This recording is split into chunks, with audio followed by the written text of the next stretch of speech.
Shalom, selamat datang di Renungan Harian Suara Kebenaran. Tidak peduli perasaan Tuhan.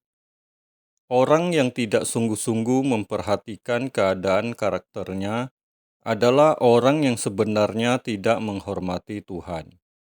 Orang yang merasa sudah menjamu Tuhan dengan pujian dan penyembahan, merasa sudah melakukan perbuatan baik, sudah memberi persepuluhan, dan berpikir Tuhan senang, sebenarnya ia meremehkan dan menghina Tuhan.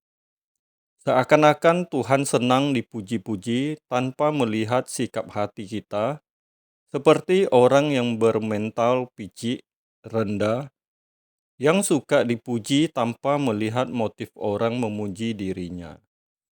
Kalau orang yang berkualitas, ketika ia dipuji seseorang, ia tidak mudah menerima pujian tersebut.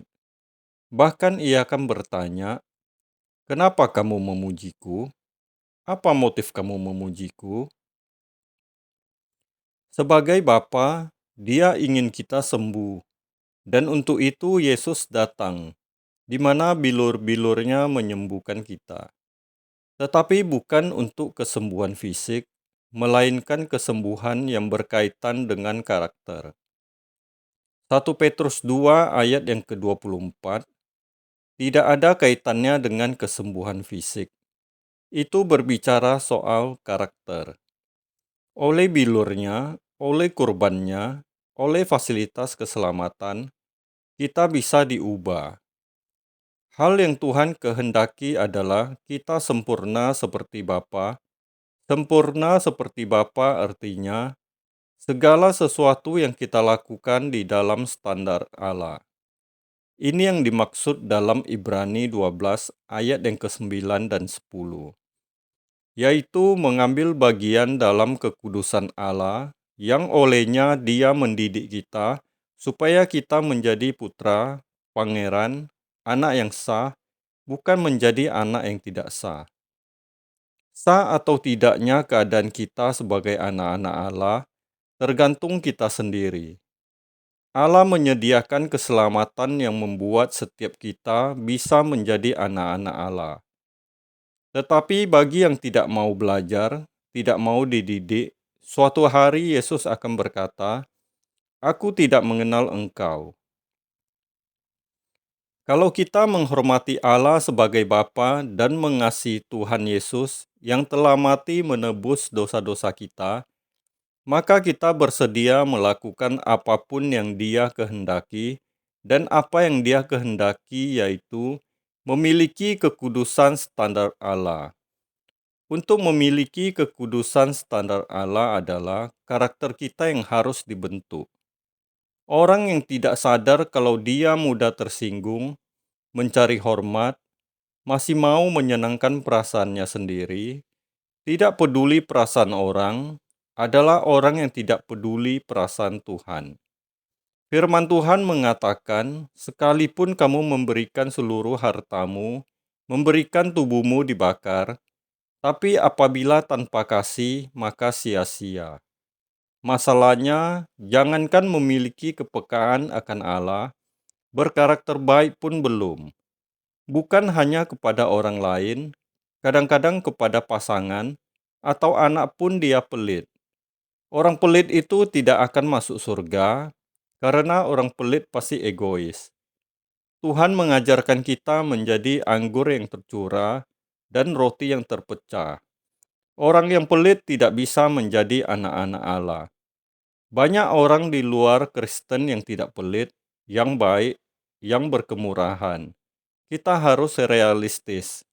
Masalahnya, bagaimana dengan kita yang merasa sebagai anak-anak Allah yang seharusnya mempunyai kepekaan? Ini target yang harus dicapai. Kalau target ini tidak menjadi obsesi, cita-cita, kerinduan, keinginan, maka tidak bisa.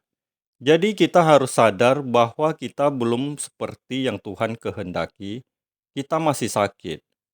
Godaan besar untuk pendeta adalah merasa tidak perlu ada proses terapi atau kesembuhan lagi. Banyak orang yang merasa karena ia sudah bisa berbicara tentang Tuhan, maka ia merasa sudah lebih sembuh daripada orang yang tidak bisa bicara tentang Tuhan. Ini penyesatan berpikir kita. Maka tidak heran ada teolog, dosen sekolah teolog, juga pendeta, dan lulusan-lulusan sekolah teologi, moralnya tidak lebih baik dari orang lain. Bahkan ada yang lebih buruk karena merasa memiliki pengetahuan teologi, sehingga merasa semakin lebih sembuh. Padahal itu tidak menentukan. Harus ada tekad, sikap, dan kebiasaan. Jadi banyak orang yang tidak menghormati Tuhan dan tidak mengasihi Dia karena fokus kepada pemenuhan kebutuhan jasmani, kesenangan-kesenangan hidup, dan merasa berhak memiliki keinginan-keinginan. Dia tidak memedulikan perasaan Allah, juga perasaan sesama. Ayo kita benahi diri.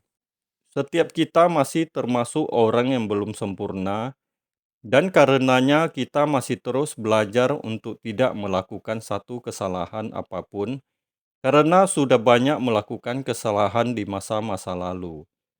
Maka kita tidak mau melakukan kesalahan lagi. Kita mau menyenangkan Tuhan dengan sikap yang benar, dan ini adalah pilihan. Jadi kita itu mengalami proses penyembuhan batin, rohani, karakter kita supaya kita mengenakan hidup Kristus di dalam hidup kita. Kalau orang bertemu kita lalu masih melihat karakter-karakter manusia lama di dalam hidup kita, berarti kita tidak bertumbuh. Kalau orang jauh hanya bisa melihat dari jauh, menilai dari jauh. Tetapi orang di sekitar kita mau tidak mau melihat apakah benar-benar kita seperti Yesus. Maka kita harus paksa diri untuk benar. Sebab kalau tidak memaksa diri, susah berubah. Kita aniaya diri kita sendiri supaya kita tidak menganiaya perasaan Tuhan. Orang yang tidak peduli dengan cacat karakternya sebenarnya lebih menghargai dan menghormati diri sendiri daripada Tuhan, juga menilai dunia lebih berharga daripada Tuhan. Cacat karakter itu harus kita tanggulangi dengan melepaskan percintaan dunia. Maka Tuhan mengatakan dalam Lukas 14 ayat yang ke-33, "Kalau kamu tidak melepaskan dirimu dari segala milikmu, kamu tidak dapat menjadi muridku." Artinya, kamu tidak dapat kuubah. Jadi jangan sampai kita ke gereja bernyanyi dan memuji Tuhan, tetapi kita sembarangan terhadap orang lain dan melakukan banyak hal yang melukai sesama, serta merasa kuat karena orang tidak berdaya. Kita harus bertobat dan saat ini mari kita ambil keputusan untuk berubah. Orang yang tidak sadar kalau dia mudah tersinggung, mencari hormat, masih mau menyenangkan perasaannya sendiri, tidak peduli perasaan orang lain adalah orang yang tidak peduli perasaan Tuhan. Amin. Tuhan Yesus Kristus memberkati.